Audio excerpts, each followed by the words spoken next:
আমি যখন অনেক ছোট ছিলাম, প্রায় অনেক ছোট, আজ থেকে 10 বছর আগের কথা, বাবাকে নিয়ে একটা কথা আছে আমার। আসলে বাবা বাবা প্রকৃত একজন বীর যোদ্ধা।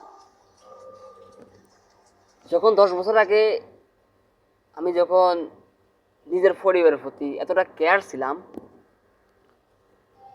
তখন আমার বাবা আমাকে একটা কথা বলছিল যে পরিবারের দায়িত্ব অনেক কষ্ট। অথচ তখন আমি স্টুডেন্ট, স্কুলে পড়াশোনা করি। তখন আমি বলতাম টাকা কামালে সব দায়িত্ব আমি নিয়ে নিব। যেদিন থেকে আমি প্রবাস নামে জেলখানার আসার জন্য আগ্রহী ছিলাম, পাসপোর্ট করে ফেললাম, সেদিনই বাবা আমাকে বলেছিল, দেখ বাবা, বিদেশে যাই কী করবি, অনেক কষ্ট হচ্ছে, এখানে যা আসিস যেভাবে আসিস অতটুকু ভালো, আমরা তোকে দেখতে পাচ্ছি, এতটুকু আমাদের জন্য অনেক কিছু।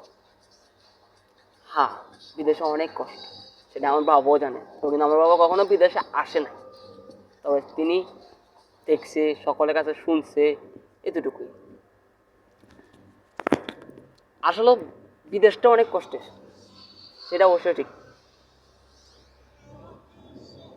আমি মনে করি যে পৃথিবীর প্রত্যেকটা বীর শ্রেষ্ঠ বাবারা যেন প্রত্যেকটা ছেলেকে